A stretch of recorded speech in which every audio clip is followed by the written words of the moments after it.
사람, 거듭남이란 이제 중생이죠. 중생, 거듭난 사람. 자, 제가 한 절 읽고 한 절씩 읽겠습니다. 3절.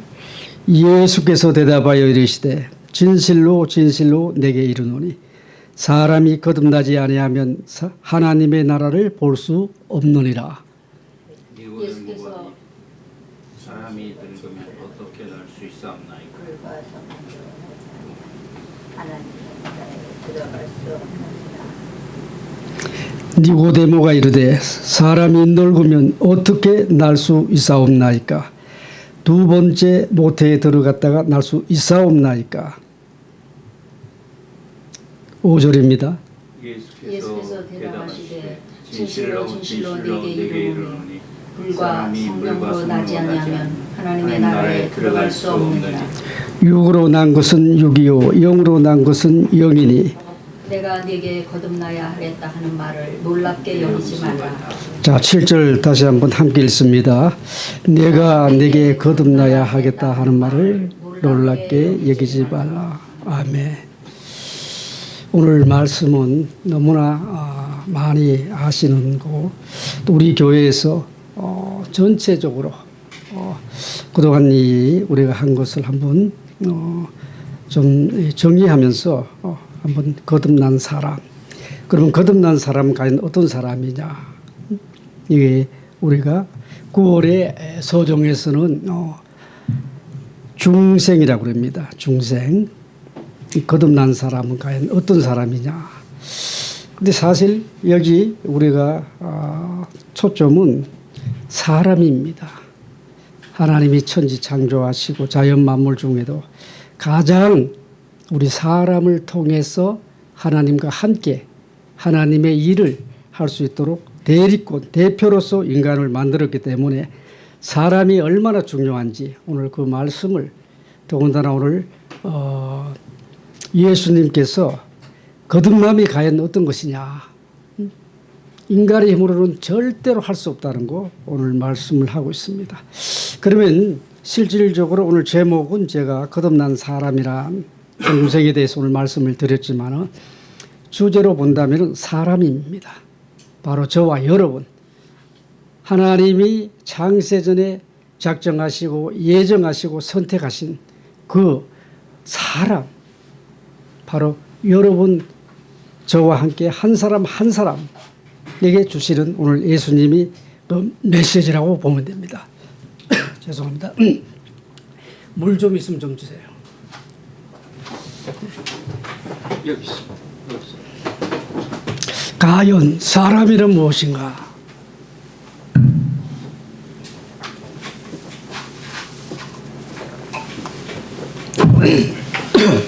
죄송합니다. 사람이란 과연 무엇인가? 한번 여러분과 함께 은혜를 나누고자 합니다. 창세기 1장 26절에서 하나님께서 사람을 창조할 때 우리의 형상을 따라 우리의 모양대로 우리가 사람을 만들고 하나님이 자기 형상 곧 하나님의 형상대로 사람을 창조하셨다고 창세기 1장 27절에서 말씀합니다. 하나님의 생명 있는 창조물 중 가장 어둠으로 사람을 창조한 것입니다. 그 어떤 창조물 중에서도 사람처럼 하나님과 교통하며 함께 살아가는 그 형제는 없습니다. 그 생물체는 없습니다. 지상에서 가장 영맹스러운 사자와 호랑이가 또는 원숭이가 하나님과 교통하는 영적인 존재입니까? 아닙니다. 여기 있는 하나님의 음성을 들을 수 있는 존재는 유일하게 하나님의 영으로 지음받은 저와 여러분, 그 생명체를 가진 사람밖에 없습니다. 그 사람만이 하나님과 함께 동행하며 살아가는 영적인 존재입니다. 아담의 선악과 사건으로 하나님께 범죄함으로써 타락된 본성으로 하나님과 관계가 끊어졌습니다. 최초의 언약이 끊어진 거죠. 하나님을 떠난 사람은 전적으로 타락하고 부패하였습니다. 선을 행할 능력이 단 1%도 없었습니다. 완전히 능력을 상실했습니다. 결국 타락된 본속으로 비참하게 살아갈 수밖에 없는 존재로 전락하였습니다. 또 사람은 하나님의 형상과 모양으로 지음받았습니다. 하나님의 영을 받은 영적인 존재로 하나님을 떠나서는 살 수 없는 존재로 지음받았습니다. 사람은 영적인 존재로 하나님을 떠나서는 참 평안과 안식도 가질 수가 없습니다. 반드시 하나님 안에서만, 그리스도 안에서만 안식을 누릴 수 있습니다. 믿으십니까? 그러면 하나님께서 사람을 만든 목적은 과연 무엇인가? 창조 이 자연 만물, 이 만유의 모든 자연 만물 중에 사람에게 특별히 하나님이 계획하신 목적이 무엇인가? 예수 그리스도와 같은 수많은 아들들을 산출하는 것입니다. 어린아이는 엄마의 젖, 곧 모유를 먹고 살아야 건강하게 자랍니다. 하나님께서 사람을 지은 목적을 에베소서 1장 4, 5절에서 증언하고 있습니다. 에베소서 1장 4절에서 이렇게 증언합니다. 곧 창세전에 그리스도 안에서 우리를 택하사 우리로 사랑 안에서 그 앞에 거룩하고 흠이 없게 하시려고 5절에서는 그 기쁘신 뜻대로 우리를 예정하사 예수 그리스도로 말미암아 자기의 아들들이 되게 하셨으니. 자, 창세전에 그리스도 안에서 우리를 하나님께서 택하셨어요. 작정하시고 예정하셨습니다. 그 예정하신 뜻대로 우리를 하나님의 자녀로, 하나님의 아들로 우리를 되게 만들려고 하는 것이 하나님의 목적입니다. 창세전에 삼위의 하나님께서 계획하신 창조 목적이라고 로마서도 8장 29절에서도 말하고 있습니다. 하나님이 미리 아신 자들을 또한 그 아들의 형상을 본받게 하기 위하여 미리 정하셨으니 창세전에 미리 예정하셨다는 겁니다. 이는 그 많은 형제 중에서 맏아들이 되게 하려 하심이라. 창세전에 그리스도 안에서 우리를 사랑 안에서 택하시고 또 예정하시고 예수 그리스도로 말미암아 하나님의 아들들이 되게 하셨습니다. 하나님의 창조의 목적이 예수 그리스도와 같은 수많은 아들들을 산출하는 것입니다. 그렇다면 사람의 존재 가치는 과연 무엇인가? 저와 여러분을 만드신 하나님의 목적에 과연 우리는 어떻게 그분 앞에 나가야 되는가? 우리의 존재 가치에 대해서 한번 살펴보겠습니다. 하나님께 영광을 올리는 존재입니다. 한마디로. 하나님께서 왜 나를 지으셨는지 그 존재의 가치와 정체성을 바로 알아야 하겠죠. 독생자까지도 아끼지 아니하시고 모든 것을 다 주셨습니다.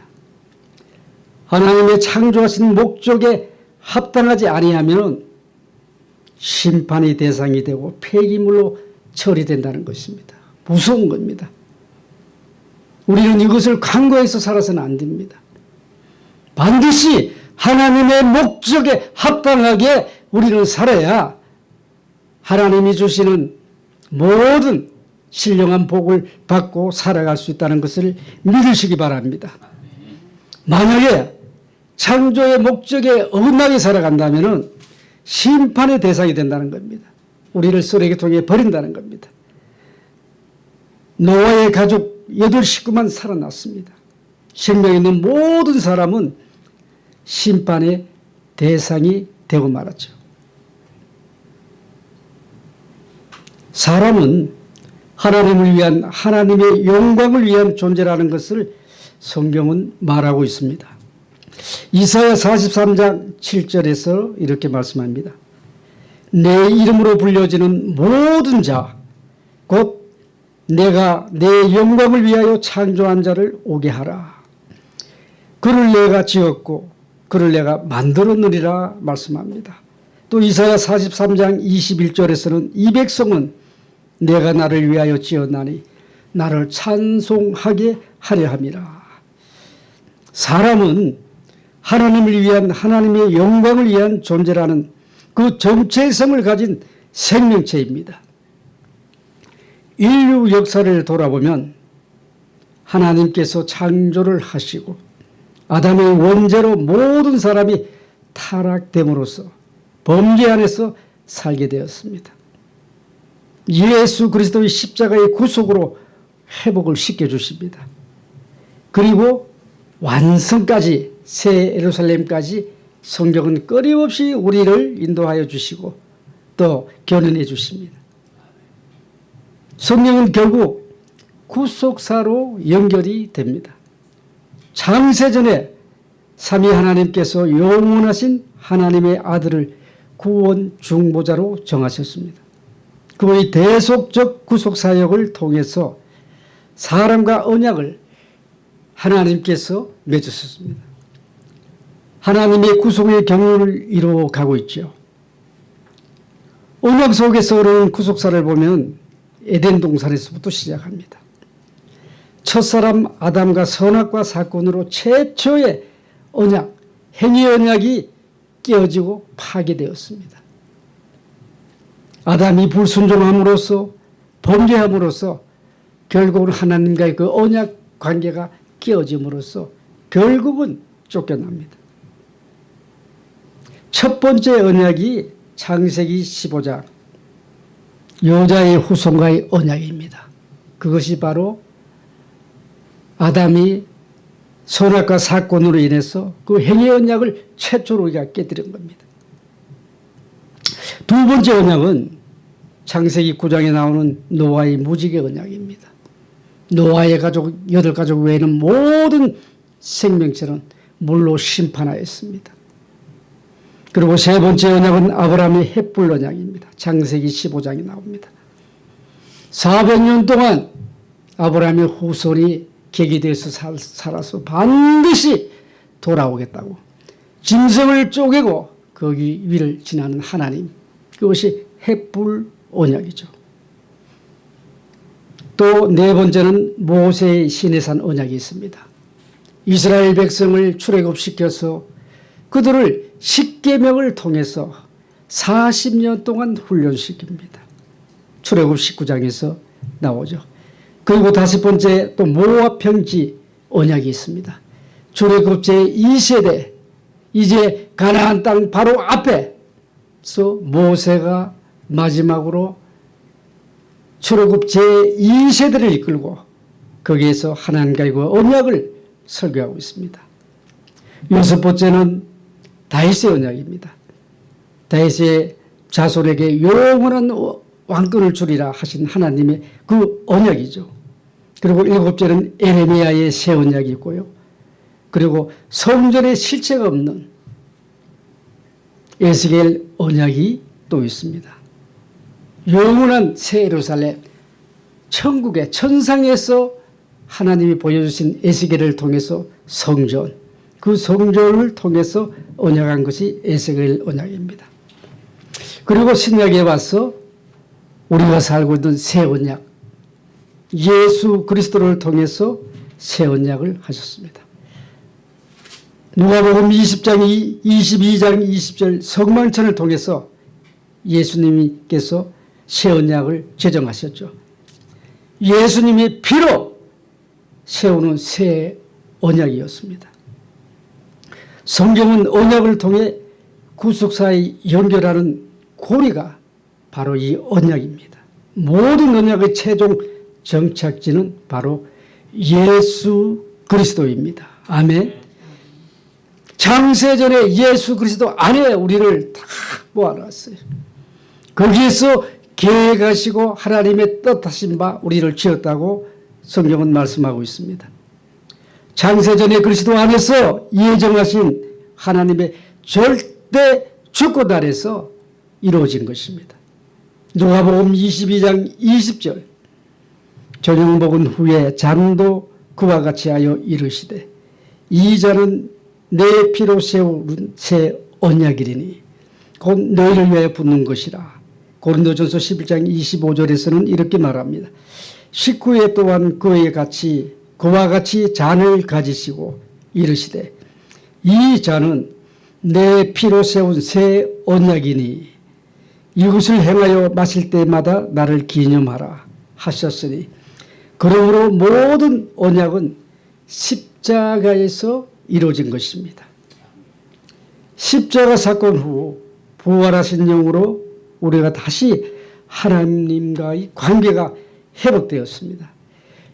그리스도의 안에서 그리스도의 인격과 성품으로 변화되었을 때 거듭난다고 성경은 말씀하고 있습니다. 그렇다면 거듭난 사람, 그 거듭난 사람은 구원받은 사람입니다. 그리고 또 변화가 된 사람입니다. 중생이 이루어진 것이요.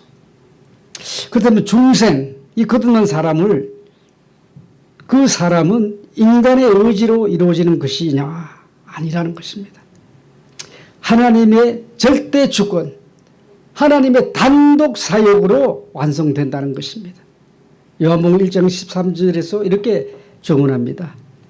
이는 혈통으로나 육적으로나 사람의 뜻으로 나지 아니하고 오직 하나님께로부터 난 자들이라. 하나님께로부터 난 자, 인간의 혈통이나 유전으로 해서 이루어진 것이 아니고 하나님의 뜻으로 오직 하나님의 주권으로 하나님 단독으로 사역하신 것이라고 합니다. 그리고 또 중생은 육에 속한 자연인의 지정의를 항상 개발하는 것이 아닙니다. 죄와 허물로 죽은 영적 생명을 소생시키시는 전인적인 근본적인 변화입니다. 이게 요한복음 3장 6절에서 말씀하고 있죠. 육으로 난 것은 육이요 영이로 난 것은 영이다. 육에서는 우리가 절대로 거듭날 수가 없습니다.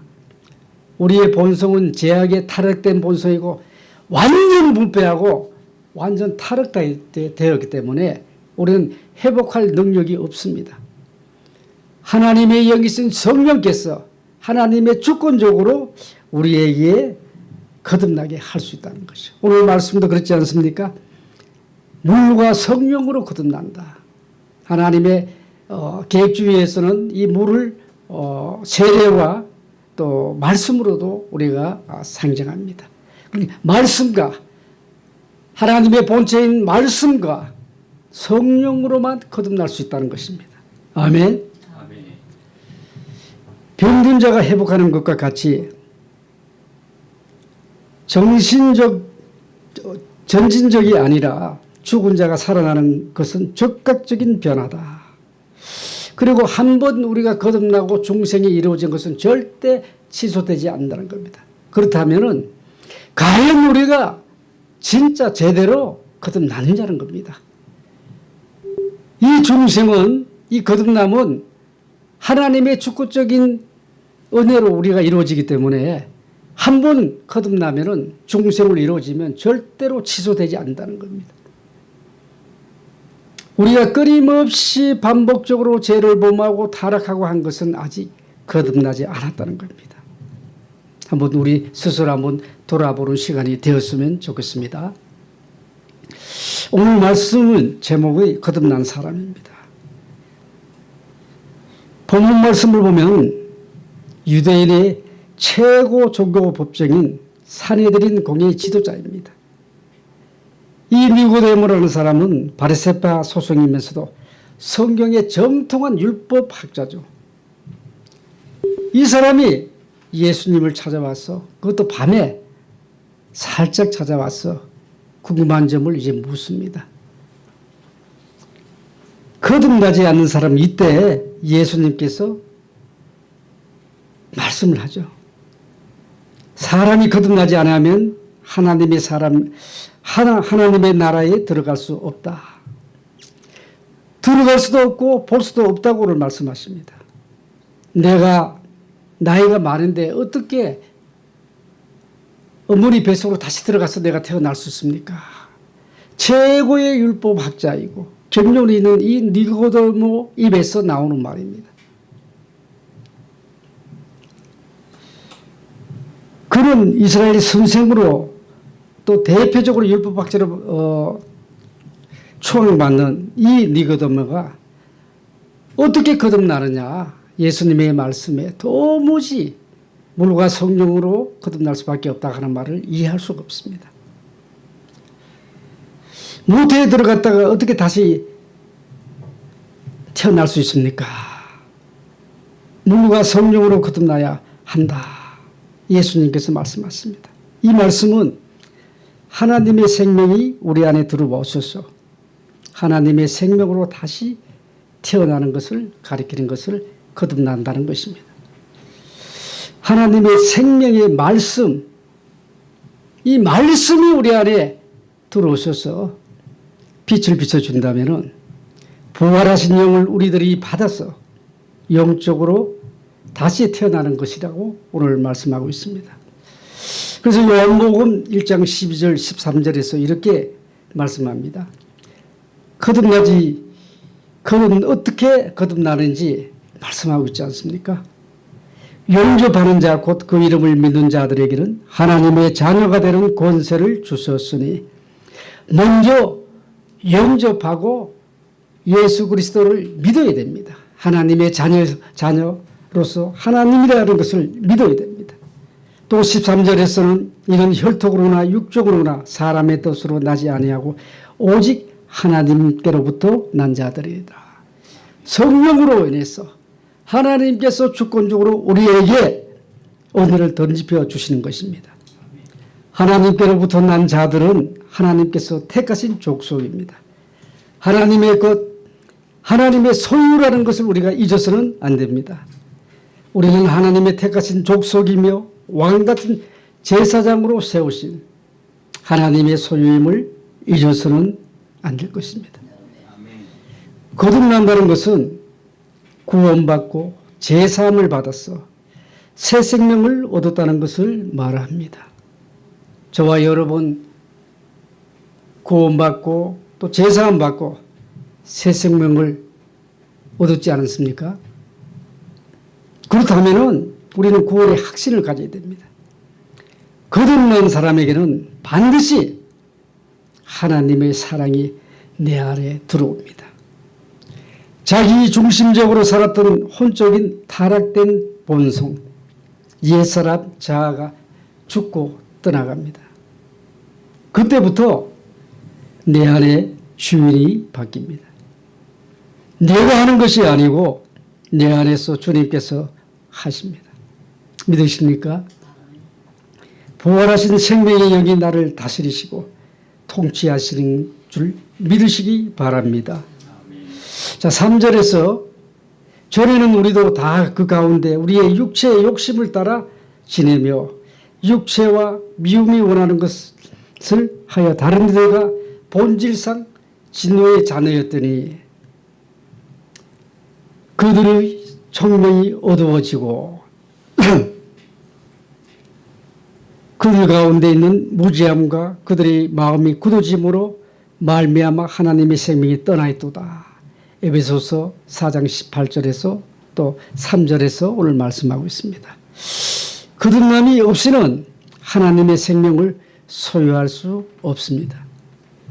하나님의 나라에 들어갈 수도 없고 볼 수도 없다고 오늘 예수님께서 니고데모에게 말씀하고 또 저와 여러분에게 말씀하고 있습니다.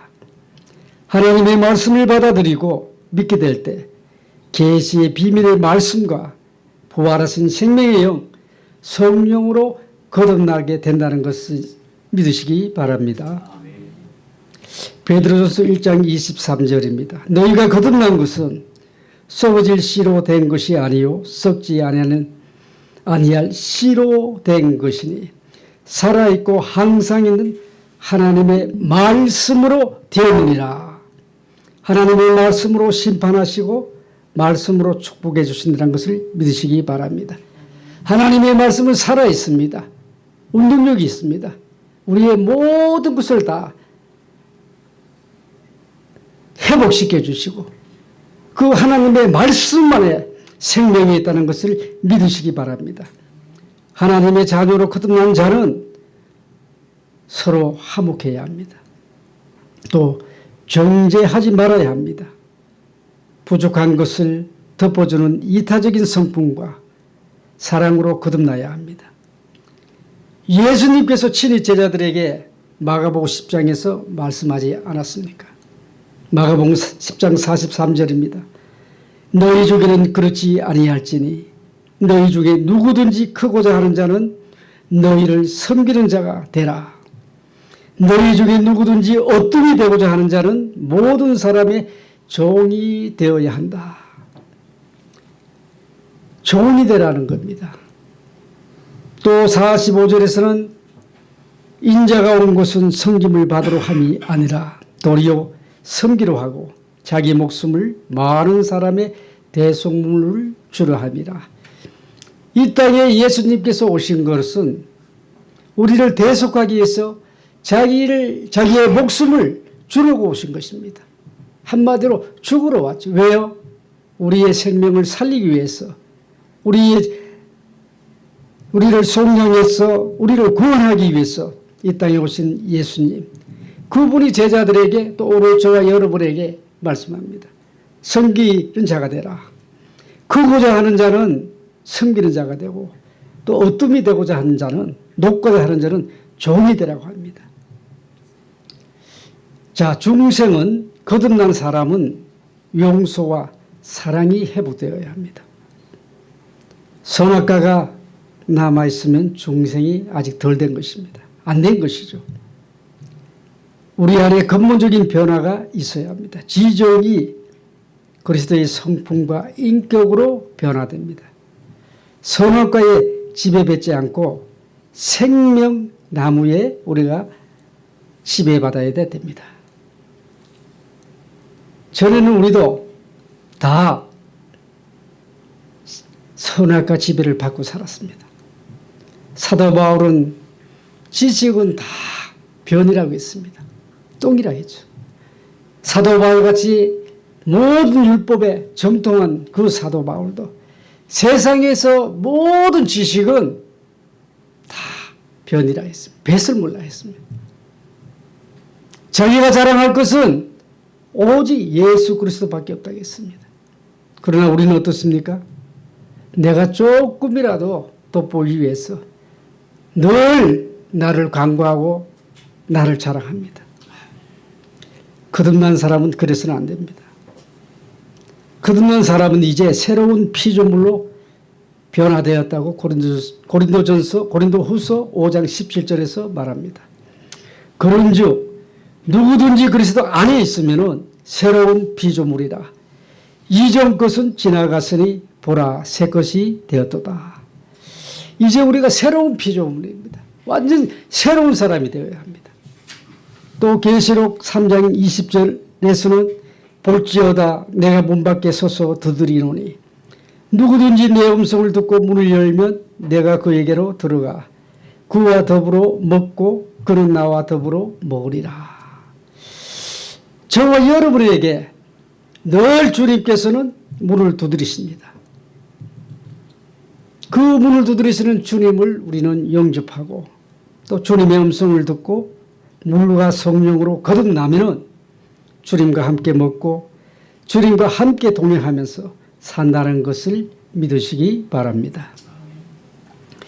주님의 음성을 듣고 동행하면 우리 안에 내주하시는 하나님의 생명이 나를 간섭하십니다.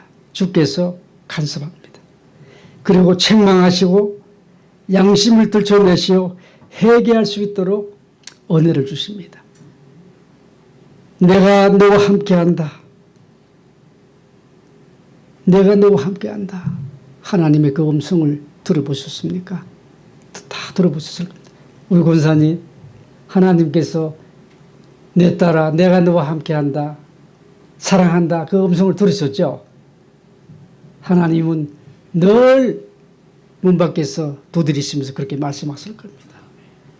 우리가 그 말씀을 듣지 못할 때, 주님의 그 음성을 듣지 못할 때 우리가 주님과 동의하지 못하고 주님이 주시는 그 모든 신령한 복을 갖지 못한다는 겁니다. 내가 너와 함께한다 하시는 주님의 음성을 들으셨습니까? 늘 주님께서는 우리를 떠나시지 않으신 줄 믿으시기 바랍니다. 자, 거듭난 사람은 성령의 열매를 맺고 살아야 합니다. 갈라디아서 2장 22절과 23절입니다. 오늘 성령의 열매는 사랑과 희락과 화평과 오래 참음과 자비와 양성과 충성과 온유와 절제의 열매를 맺게 된다고 말씀합니다. 또 24절에서는 그리스도 예수의 사람들은 육체와 함께 그 정욕과 탐심을 십자가에 못 박았느니라. 날마다 십자가 앞에서 우리는 죽어야 합니다. 철저히 자기를 부인하고 십자가 앞에 죽어야 우리가 그리스도 안에서 살아갈 수 있다는 것을 우리는 알아야 합니다. 새로운 피조물로 거듭난 사람은 희락과 기쁨과 감사가 넘치는 열매를 누리고 살아야 합니다. 거듭난 사람은 하나님의 자녀인 것을 증거된 삶을 또 살아야 합니다. 내가 뭘 하는 것이 아니라 하나님께서 내 안에서 간섭하시고 일하시는 것을 증명하면서 하나님께 감사와 찬송, 영광을 드리는 예배자가 되어야 합니다. 오늘 저와 여러분에게 주신 이 거듭난 삶, 과연 우리가 새로운 피조물이 되었다면 성령의 열매를 맺는 삶을 살아야 되고 또 하나님의 자녀인 것을 증거하면서 간증하면서 사는 삶이 되어야 할 줄 믿습니다. 오늘도 우리 그리스도께 주시는 그 은혜 안에서 살아가는 신령한 복을 받는 저와 여러분이 되기를 간절히 소망합니다. 하나님 감사합니다. 오늘도